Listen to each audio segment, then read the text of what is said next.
pandemic has been tough for us all. In the performance arts, many performers have been trying to adapt to live stream or other video content, while promoters and venues have been worrying about how they're going to get people back through the doors for live shows again. It's going to take a while before people feel comfortable attending shows with hundreds or thousands of attendees, so we're clearly going to need to take a different approach, at least in the short term, and that's why I'm making this video. I was part of a performance troupe in the UK who spent years looking to break down the boundaries of performers and the audience in our events, and so I have a lot of experience in providing alternative formats to shows. As we start to phase back into some degree of normality, I thought that these formats could be adapted to suit your local lockdown laws and regulations, as several of them have one-to-one elements and they don't require a lot of people to be gathered in one space to be a success. So what are they, and why do they matter? I asked one of our regular performers, Kerry to summarise. It's not just something pretty to look at or a scene to set. It's how you invite the audience to engage. It's a sort of fostered intimacy that goes beyond patting the plush sofa next to you and saying, "Let me talk to you." It's beckoning people in, people who maybe wouldn't otherwise engage with art or poetry. It's about making what has for so long been the clearly marked difference between stage and auditorium something more intimate. It's house of verse, putting cushions all over the floor right in front of the mic, so people are practically sitting on the stage and inviting them to interact. It's ambient light instead of harsh spots. It's costumes close enough to touch. It's a room you want desperately to get into. It's an inner circle. With the barrier down, performers become more relaxed and are better able to connect. Suddenly, they're not a stunningly rendered sentence. They're a person, a heart, a soul, and they're sitting here in a living room with you, telling you how they feel, telling you how you feel. It's a return to the old days when rich patrons would throw parties for their artists in some loft somewhere and invite their friends so they could all rub elbows with this elusive feeling of connection to something no one can really explain. Those that sat in the Decadent Romantics Lounge, who maybe weren't as poetically or creatively minded, could sit and listen to things being made, words being crafted.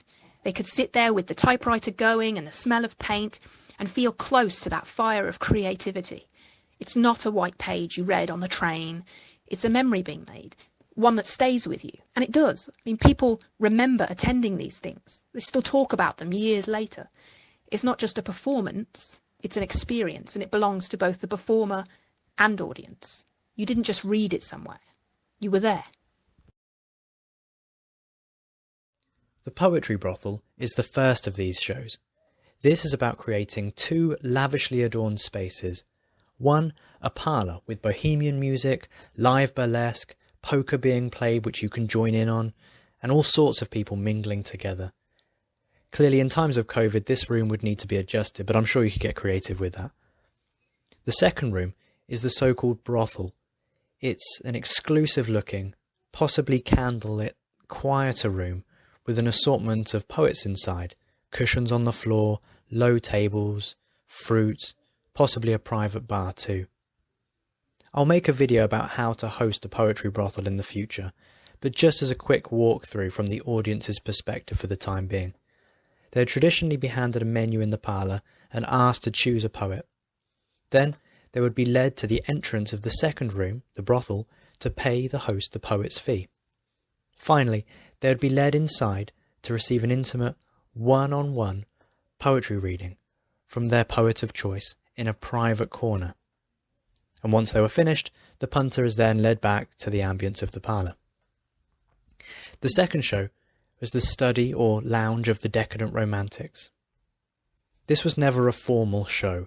It was more about creating a beautifully decorated space in just one room for people to be around creative people and either just chill out and have fun, or perhaps if they feel inspired, create something themselves.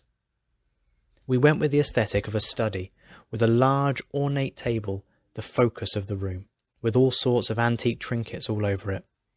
It was designed to look like a place where past artists or writers could have worked.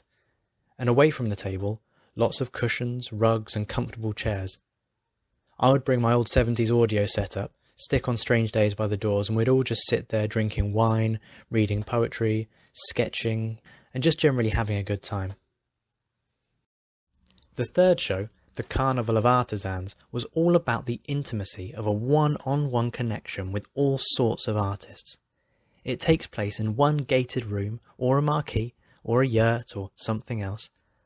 Punters are given a menu similar to that from the Poetry Brothel, but from which they can choose any kind of artist. They are then permitted entry to a lavishly decorated circus-like space to receive whatever they paid for.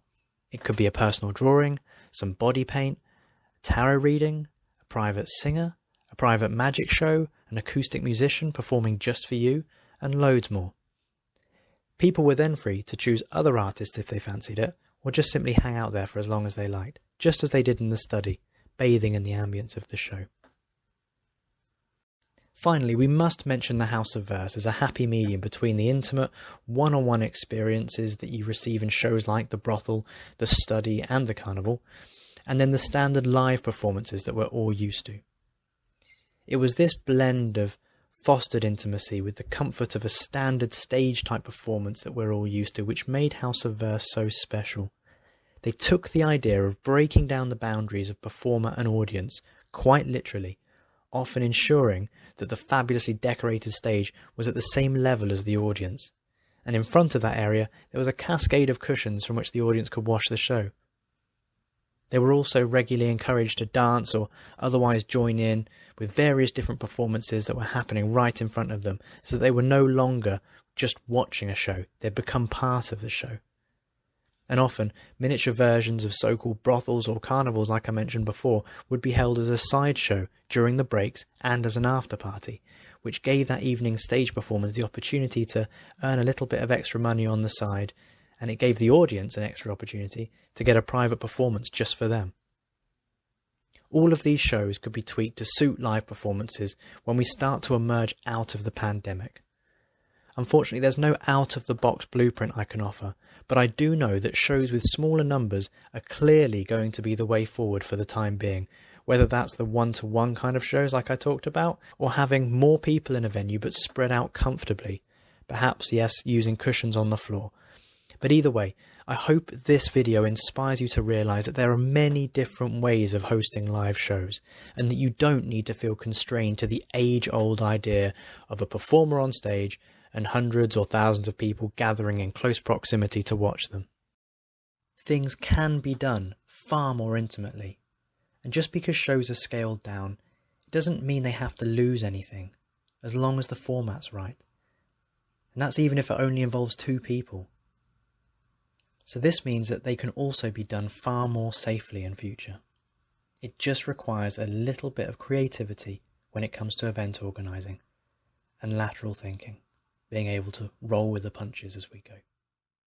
If this has inspired you to have any ideas or new formats for future shows, please feel free to share them in the comments below.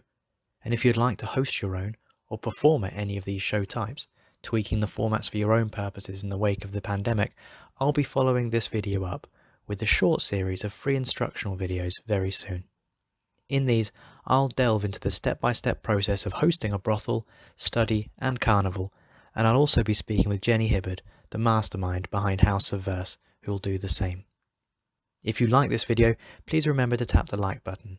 And if you're not subscribed, please remember to do so below. Until then, I've been Tim Grayson, and thank you for listening.